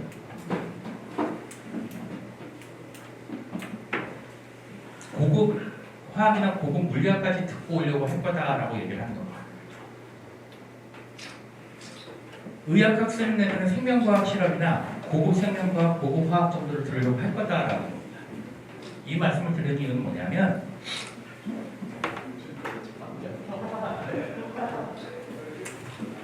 우리 학교는 개설 안 된대요. 근데 경쟁하게 된 학생들은 저걸 듣고 올 수 있는 가능성이 높아요. 이 말은 무슨 얘기인지 이해되시죠? 우리 학교는 개설 안 된 건 상관없습니다. 자녀분들하고 경쟁해야 될 학생들이 저 과목을 듣고 저 과목에 대한 세특이 어떻게 기재돼서 들어올 수도 있다는 거예요. 그게 훨씬 더 중요하죠. 우리는 학교에서 경쟁하지 않습니다. 학교에서 같은 과 쓰는 애들 거의 없어요. 많아봐야 2명. 학교에 2-3명. 왜냐면 학교 선생님들이 다 조율해. 웬만하게 상위권 대학들. 그러니까 우리 학교에 개설 안 된 건 상관없습니다. 나랑 경쟁하게 될 애들은 어떤 식의 것들까지 가지고 올 거다라고 생각해서 선생님들이 예측한 건데 이거 학원쟁이가 예측한 것도 아니고 저렇게 예측을 한다는 얘기는 이미 입시를 좀 알고 계시는 선생님들은 저렇게 짜려고 노력하겠죠. 네. 이렇게 될 거라고 봅니다. 그러니까 수능은 제일 문제됐었던 건 통합 사회하고 통합 과학이고요. 그래서 문제는 뭐가 되냐? 근데 이번에 발표했죠, 그렇죠? 근데 예시문항 발표했는데 뭐 그렇게는 안 되겠죠. 그렇게 하면 난리 납니다. 하지만 이거는 있죠. 과학이나 사회가 쉬워지는 건 맞습니다. 지금보다 쉬워져야지. 왜? 모든 애들이 봐야 되니까. 인문계열 애들도 과학을 봐야 되고 자연계열도 사탐을 봐야 되기 때문에 지금 난이도보다는 쉽게 낼 수밖에 없습니다. 이 말은 이해되시죠? 문제가 발전이 되면서 할지라도 그건 분명할 겁니다. 그래서 문제는 뭐가 될 거냐? 예, 수능에서는 수학이 깡패가 될 가능성이 있습니다. 이거는 아직 설명드리기가 좀 그런데 왜냐면 대학들은 표준 점수라는 걸로 이렇게 뽑는데 표준 점수가 제일 높게 나오는 게 수학이에요. 그래서 왜냐면 통사나 통과는 그 표준 점수가 낮게 형성될 가능성이 높습니다. 평균적으로 앞으로 그 균일해질 가능성이 높거든요. 근데 수학은 균일하지 않잖아요. 점수대가 이렇게 평균이 다른 과목들은 평균이 이렇게 돼 있다면 예쁘게 돼 있다. 수학은 이렇게 돼 있습니다. 평균이 이쪽에 돼 있어요. 그러니까 잘 받는 애들의 표준 점수가 엄청나게 높게 나옵니다. 근데 그거 가지고 보기 때문에 내신에서는 그럼 뭐가 영향력을 많이 발휘하겠어요? 자연계는 과학이겠죠, 그렇죠? 과학의 과목 수가 엄청 많지 않습니까? 지금 들어야되는 과목 수. 그렇게 생각하시면 될 것 같아요. 그 다음에 네, 이러한 추계들인데 이거는 뭐 나중에 보시면 될 것 같고 이거는 정제전 노출이니까 됐습니다. 입사관들이 대입개표에 따라서 막 얘기하는 겁니다. 정시에서 내신을 적용해야 될 것 같다는 얘기도 있고 이런 거죠. 수상이나 독서 등 학생부 제외 영역을 복구시켜줘라. 출신 고등학교 블라인드를 폐지해라. 왜? 여태까지 고교 등급제로 뽑았는데 안 보여주니까 미치겠다 이런 거죠. 뽑는 게 힘들어 뭐 이런 얘기입니다. 그럼에도 불구하고 항상 일정한 숫자를 항상 데려가고 있습니다. 그럼에도 불구하고 자 고교 선택인데 자 이제 우리 이제 뭐 일정이니까 이거는 이제 보시면 되고 언제 합격 발표하고 언제 접수하고 이런 것들이 있고 지금 한참 이제 학교들 이제 설명회 진행하고 있으니까 좀 다니셔야 되고 그 다음에 자사고나 외고나 국제고나 중점학교 과중이거나 뭐 진행하시게 되면 여기다 쓰고 1단계에서 20%, 2단계에서 40%, 나머지는 전산 추첨하고 있고 1단계는 서울 전체에서 고교 두 곳에다 넣고 2단계는 일반 학교군에다 집어넣는다. 뭐 이거는 마포, 명동, 신도림, 여의도 때 거기서 더하면 이제 여자 과학 중점 학교는 거의 없죠. 그러니까는 그 어디 있죠? 그 근처에서는 예일 정도가 있나요? 여고에서는 숭이 쪽 동작 쪽이 조금 멀고 그 다음에 강서양천 쪽이고 그래서 1단계에서는 여기서 뽑는 거죠. 여기서 40%를 뽑는 겁니다. 그렇죠? 우리가 어디 있습니까? 강서양천이니까 강서양천에서 1단계 그러니까 전국에서 20%는 지원한 거에서 20% 뽑고요. 100명에서 20명 뽑고 100명이라고 하면 나머지 40명은 여기 학생들 중에서 40명 뽑고요. 나머지 40명은 어디서 뽑는다고요? 근거리 되죠. 그래서 여기서도 올 수 있죠. 서부에서도 올 수 있고요. 여기서도 올 수 있고요. 그 다음에 남부에서도 올 수 있고요. 여기서 남부로 갈 수도 있고요. 이건 이해되시죠? 네, 이렇게 바뀌어갈 수도 있습니다. 그래서 뭐 동일 학교군에서 아니라 이제 근거리 배정이니까 저긴 안 넘어가겠죠? 한단은 안 넘어가고 넘어가면 저쪽으로 넘어가야 되지. 이렇게 될 거고. 이건 예측 인원은 그냥 한 겁니다. 어떤 기준으로 했냐? 아까 출생아 수 대비 그 비율에 따라서 예측한 겁니다. 그냥 줄어드는 거야. 현재 1학년들보다는 줄어들어. 그러면 현재 1학년 인원수 대비 그 비율로 줄여볼 거예요. 이 정도가 되지 않을까라고 생각하고. 이걸 갖다가 보여드리는 이유는 아까 과목 선택이 많아지는데 모두 다 과목 선택이 그 내신이 다 나오는 상대평가가 되는데 인원수가 너무 작은 학교들은 정말 스트레스일 가능성이 높아요.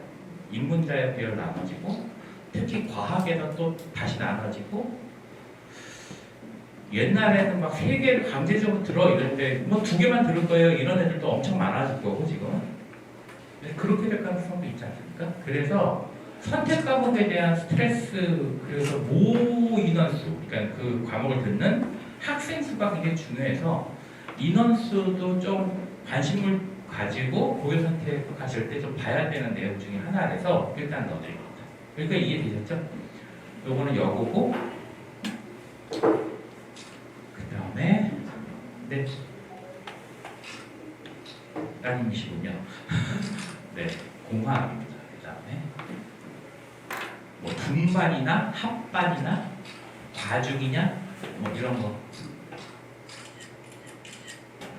남녀공학을 싫어하는 거는 남학생 어머니입니다. 여학생 어머니.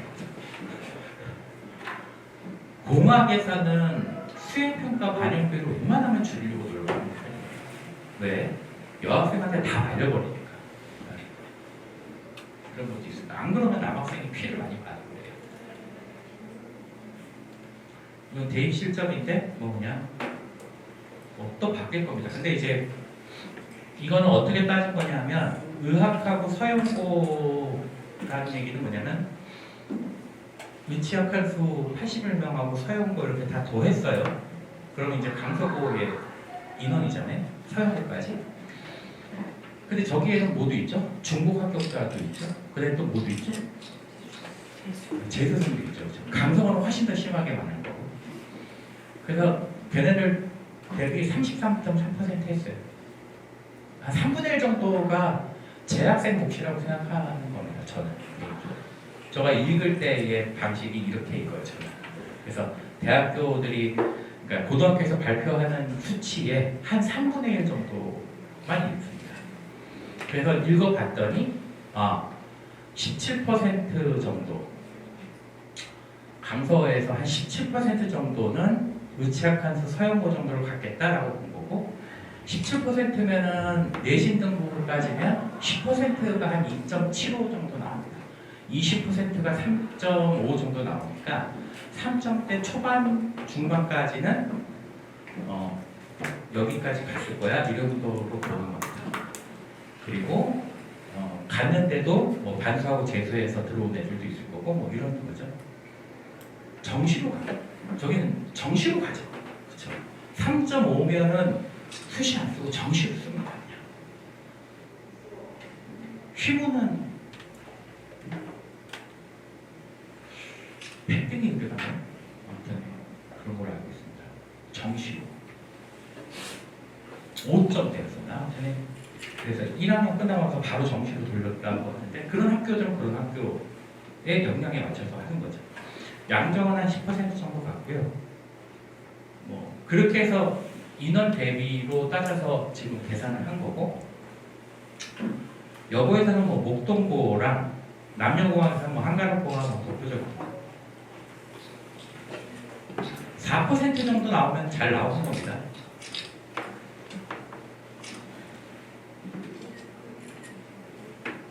저기 재학생 2등급 첫 번까지 간 거니까 자 이거는 11월 달에 유출된 자료예요. 그 11월 달 고2 11월 모의고사면 공부 다 한 상태입니다. 그죠? 대부분 공부를 다 한 상태인데 뭐만 공부를 안 한 상태냐? 과학만 공부를 안 한 상태냐? 탐구만 공부를 안 한 상태. 탐구는 겨울방학 끝나야 공부를 시작합니다. 3학년 3, 4월에도 혹은 6월 달에 시험 보고 나서 바꾸는 애들도 있어요. 탐구는. 근데 아니, 자녀분들은 이제 상관이 없지만 그때 11월 달이면 국어, 수학은 거진 다 학습량이 좀 되어 있는 상태입니다. 그 상태에서 국어, 수학 100분위가 서울 지역은 61%였었어요. 그러니까 50%가 평균인데 서울 지역은 한 10%의 학업능력이 높은 거예요. 저기 강원, 전남 뭐 이런 데들이 40%, 47, 8%.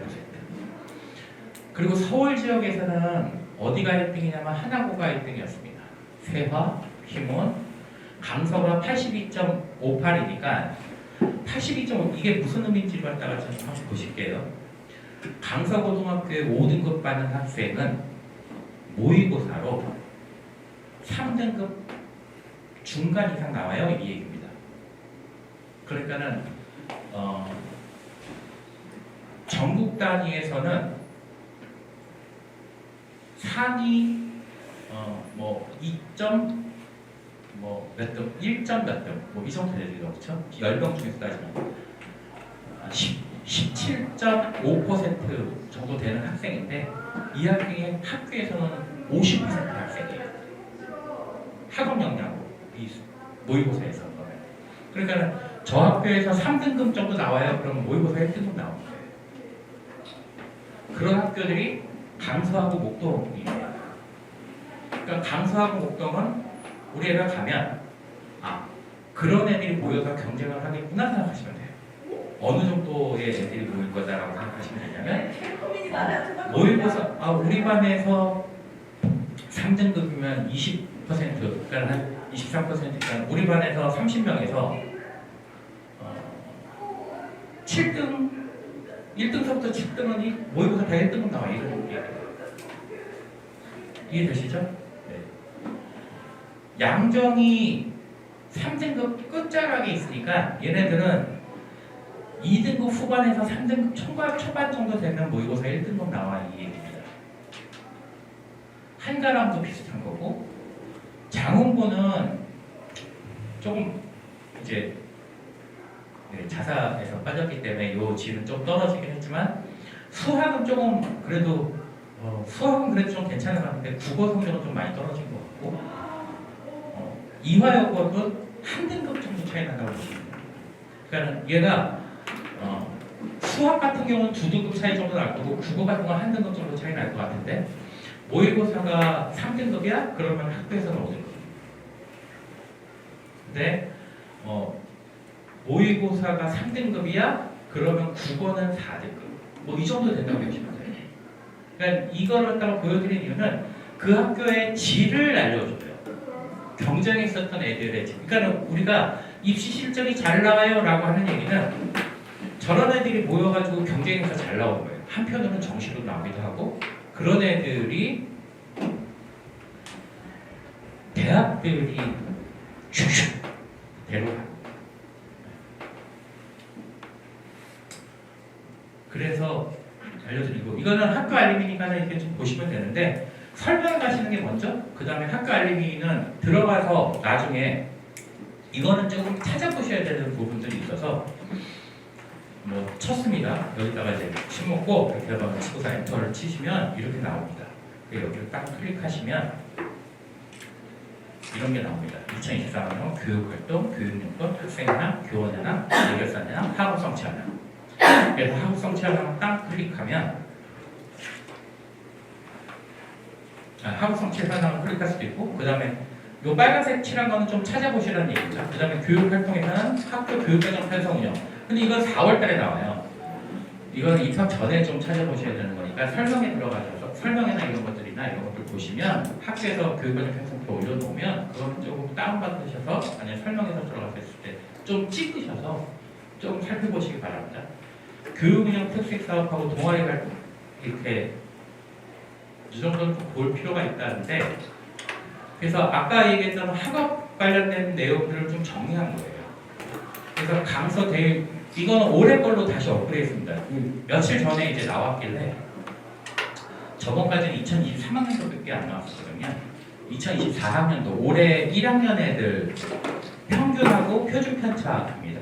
그리고 A 받았던 뭐 이런 얘기인데 1등급을 갖다가 그냥 추계한 겁니다. 10%를 갖다가 쭉 보면 이러한 평균과 이런 표준 편차라면 98.49 정도를 맞아야 1등급이야 10% 안에 들어. 수학은 82.69 정도 나와야 그 1등급이 돼. 근데 생각해 보시면 이 34%가 얼마나 크냐면 이 점수 차이 보이세요? 네, 이게 24%의 학생이 있다 보니까 저 점수 폭이 엄청나게 큽니다. 그래서 여기 있었던 학생들이 3등급으로 내려가는 거는 아프지 않으면 그렇게 힘들어요. 밀렸거나 아프거나. 여기 왔다 갔다 있는 학생이 갑자기 3등급 나오는 거 어렵습니다. 왜 그런지 아시겠죠? 아까 1, 2, 3등급일 때는 그 폭이 엄청 작아가지고 이게 왔다 갔다 거리거든요. 근데 어떤 학생이 1등급 받았다가 중간고사 때 뭐 한 2등급 받았다가 갑자기 5등급 받고 이런 거 보는 거 쉽지 않습니다. 근데 그렇게 받아도 2등급 받고 5등급 받았잖아요. 그러면 지금은 3등급, 4등급 나오지만 지금 얘네 때는 자녀분 때는 2등급 나와요. 그 정도 성적에 밀렸어도. 그래서 34%인데 요게 지금 추계상으로 나온 거고 수행평가까지 반영하면 이 정도 나오면은 1등급 나오겠다라고 본 겁니다. 여기는 에러가 조금 있죠. 왜냐하면 이 표준 편차를 갖다 걸리지는 않았어요. 그러니까 이건 뭐냐면 이 정도 점수를 받아가지고 수행평가 40점을 계산하면 이 점수가 나와요. 근데 대체적으로 이 점수대가 1등급 정도 들어가는 점수대라고 생각하시면 됩니다. 중간고사, 기말고사 평균이 한 이 정도 나오면 1등급 정도 나오는 점수야. 여기서 조금 내리시는 과목들도 있을 거고 이 정도 라인이면은 한 1등급 정도 나왔구나. 강서가 이번에 엄청나게 어려웠을 때부터 수학 시험이. 네. 역대급이라고 그럴 것 같은데. 아니 그러니까 생각해보세요. 평균이 68.5대 수행평가가 40점이야. 그럼 수행평가를 만점으로 계산하면 28.5잖아요. 그렇죠? 60점에서 28.5가 평균이라는 얘기예요. 그럼 이게 엄청 어려웠다는 얘기예요. 물론 수행평가를 반영하고 안 하는 애들도 있으니까 거기보다 점수가 저걸 만점 받지는 않았겠지만 그럼에도 불구하고 그렇게 높지는 않았다는 거죠. 평균 50점 정도밖에 안 됐을 거예요. 이런 식으로 조금 정리를 한 거니까 관심 있는 학교들은 찍으십시오. 그런 의도로 만들었습니다 라는 거고 저 뒤에 1등급 수행 만점을 기준으로 했을 때 저 정도 점수 나와야 되는 거예요 라는 얘기니까 그게 그 정도로 읽으시라고 지금 해놓은 거고 좀 넘길게요. 여의도고 영일 장문 남고부터 했고요. 그 다음에 여고로 넘기겠습니다. 경북, 주목, 덕원.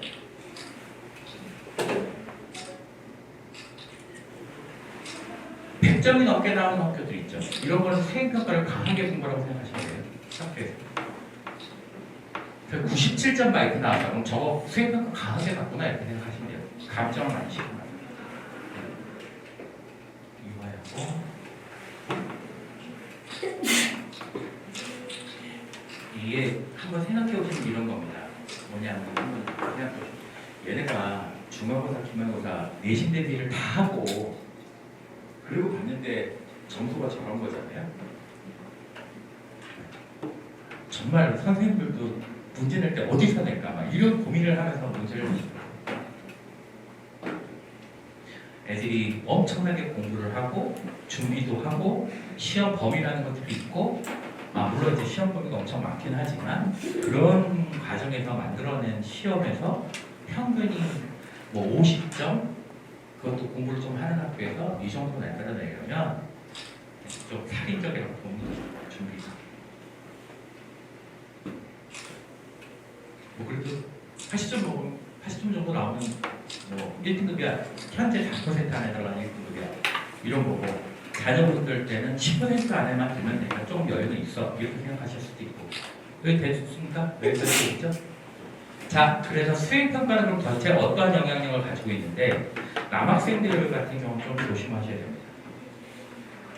이게 별거 아닌 것처럼 생각되는데 아까 말씀드린 대로 수행평가를 갖다가 반영하는 학교들 중에서 100점이 넘어갔다는 얘기는 수행평가에 영향력이 있는 경우가 어떤 식이냐면 이런 식이에요. 영어인데 시험 보는 겁니다. 그래서 16개에서 17개 맞추면 20점을 줘. 14개에서 15개 맞추면 18점을 줘. 이런 식으로 배점을 하잖아요. 그러면 저게 2점 차이가 나면 수행평가 2점 차이는 영향력이 중간고사, 기말고사로 따지면 어느 정도 차이가 나냐면 6.7점 차이가 납니다. 그러니까 중간고사로 따지면 3.3점 차이 나요. 그러니까 수행평가 이 하나의 2점이 중간고사, 기말고사 다 평균적으로 3.3점, 중간, 기말 다 합치면 6.7점의 영향력입니다. 그러면 두 문제가 넘어가서 저렇게 하나의 영향력. 그래서 저렇게 시험을 보는 것들이 있고 우리가 발표를 하는 것들이 있어요. 그래서 발표도 다 기준점이 있습니다. 뭐 양을 채워야 되고 주제에 맞게 써야 되고 뭐 근거를 몇 개를 대야 되고 이런 식으로 다 나오거든요. 그래서 아까 말씀드린 대로 그 학교 알림이에 들어가시면 선생님들이 이렇게 올려놓습니다.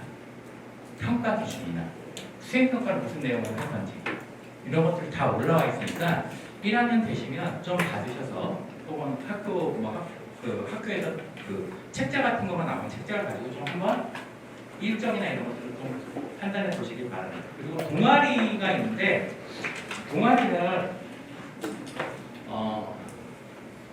동네에 선배 어머니들 계시죠? 네? 선배 어머니들이 계실 텐데 선배 어머니들의 말을 들을 거는 이제 하나도 없죠. 왜? 다 바뀌었으니까.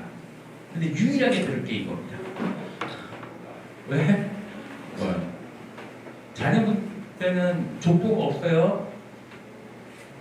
교육과정이 다 바뀌었기 때문에 책도 다 바뀌기 때문에 아무것도 없습니다.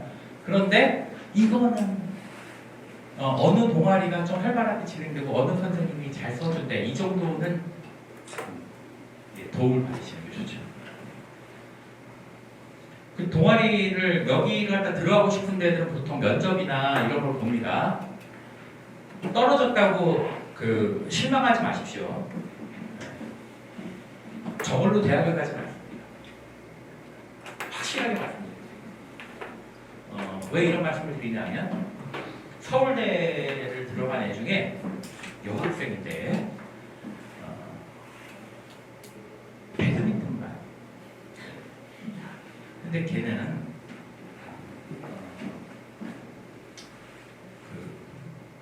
학교 추가 수업 있죠. 그러니까 나중에 신청해서 듣는 고등학교에서는 생각이 안 나죠. 아무튼 그 수업을 신청했는데 배드민턴이시죠. 그 학생의 목적은 뭐냐면 네트를 이렇게 넘기는 거예요. 이해되세요? 네트가 있으면 콕이 이렇게 넘어가는 게 목표예요. 걔는 그거를 하려고 그게 목표라서 걔는 자소서를 그걸로 썼어요. 한 꼭지가 되게 충분한 내용이죠. 와, 운동이 쉽지가 않죠. 근데 걔가 하고자 하는 것들을 위해서 동아리에서 딱 목표가 정해진 거죠. 그런 집착력이면 그런 학생들은 뭐래도 하겠죠. 근데 그러니까 이게 보려고 하는 거는 여기에서 학업능력만 보려고 하는 게 아니에요. 여기서는 개별적으로 못하는 것들이죠. 토론 혼자 합니까? 안 되죠. 네. 공동으로 할 수 있는 것들의 역량이 나타나는 거가 첫 번째입니다. 네. 여기서 안 나타내도 상관없어요. 동아리에서 못 나타냈으니까 떨어져. 이런 거 없습니다. 상관없어요. 어차피 자체 활동인데. 근데 왜 그럼에도 불구하고 이렇게 말씀을 드렸냐? 이 과정에서 학생이 성장해서 그래요. 이걸 하다 보면 학생이 실험도 해보고 이러면서 성장합니다. 그래서 관심 있는 데로 가는 게 좋은 거죠. 그래서 관심 있는 것들 잘 도움을 받으실 유일한 형태니까 주변에 있는 어머니한테 가려고 하면 그 학교 학생한테 조금 물어보는 거는 도움이 많이 될 것 같다. 이것도 뭐 그냥 정리해 놓은 거예요. 제일 주요한 것 같은 과학으로. 인문은 왜 하느냐? 인문은 아무 데나 상관없어요. 네. 토론과도 상관없고요. 독서도 상관없고요. 네, 상관없어요.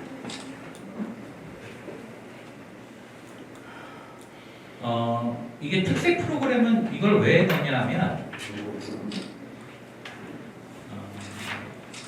이런 것 때문에 넣습니다. 이거는 그냥 찍기만 하시고 이걸 갖다가 넣은 이유는 학교에서 주로 장기로 학생이 보고서 쓰는 것 때문에 이걸 넣습니다. 제가.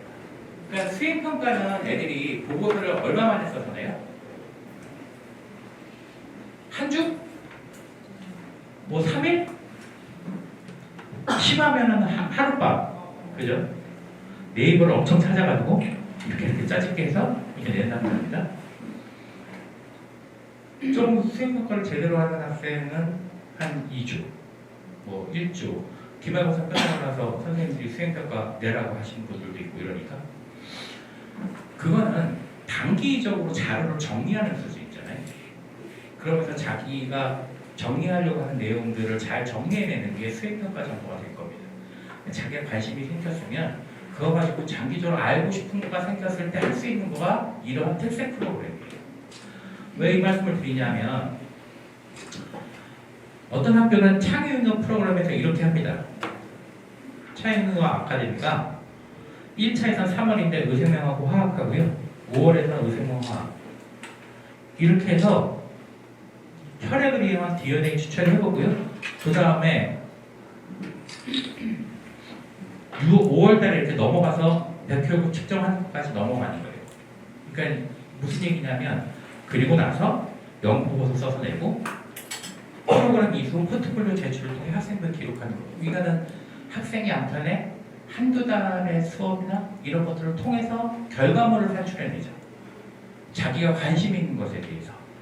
그러니까 이러한 것들을 아까 학교 특색 사업이나 이런 것들을 통해서 한 학년에 하나 정도 그러면 몇 개예요?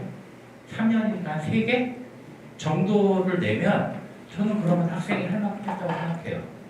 비교과를 그거보다 더 많이 한다? 그럴 필요는 없다고 생각합니다. 이게 꼭 전공하고 맞아야 되냐? 아니 그렇지 않아도 돼요. 관심 있는 거면 됩니다. 물론 전공하고 맞아들어야 아무 상관없는 것만 3개 있어요. 이런 건 좀 그렇잖아요. 근데 1학년 때는 좀 그렇지만 2학년 때, 3학년 때는 자기 전공하고 맞는 걸 좀 써야죠. 근데 이게 긴 호흡의 보고서 같은 형태들을 할 수 있는 것들을 좀 만들어 놓으려고 노력해야 되는 거고 그런 프로그램들을 좀 참여하셔야 됩니다. 라는 얘기입니다. 다른 데도 마찬가지죠. 3월 달에 모집해서 10월 달에 발표하는 1년 프로그램 있잖아요. 그 전에 논문 자료 모으고 관련 도서도 있고요. 이거 하면서 학생이 정리하는 거고 저 과정을 통해서 전공과 관련된 역량이나라고 하는 것이 늘어난다고 봅니다. 비교과 활동을 막 모든 곳에서 다 하지 않으셔도 돼요. 적어도 이렇게 나타내시면 됩니다.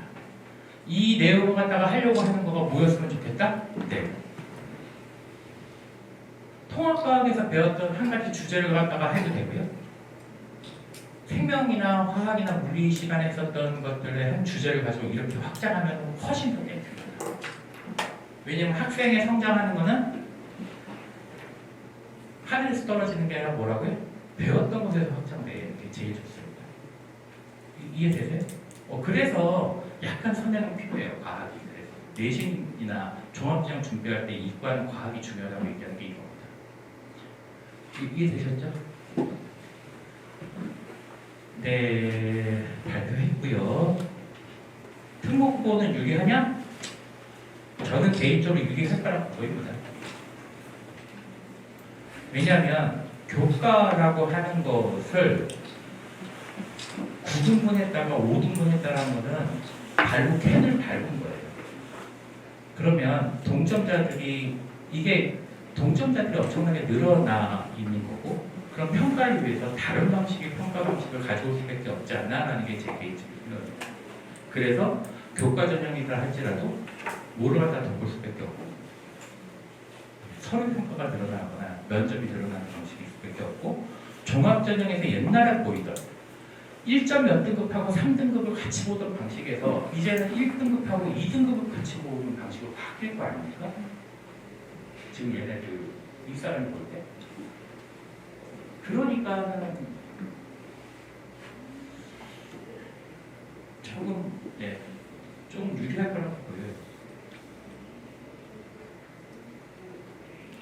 네, 이제 통합거리는 굉장히 중요합니다. 3년 동안 통합거리를 갖다가 준비해야 됩니다. 그 다음에 내신 준비에서는 국영수 과학의 좀 균형적인 형태들이 중요합니다. 왜냐하면 10% 들기 위해서 모든 과목들이 균질해지는 게 중요해요. 그러니까 만약에 나는 수가를 잘해 라고 하는 학생이 일반고 가기에는 너무 안 좋은 형태로 지금 진로 고민을 통한 과학선행이라는 것은 아까 말씀드린 대로 종합전형을 쓰게 되는 것이 대부분일 텐데, 그런 측면에서 전공 연계에 관련돼서 과학에서의 로드맵이나 관심 주제를 먼저 가지고 있다면 더 좋겠다는 말씀입니다. 네, 여기까지 할까요? 이 시간 수고하셨습니다.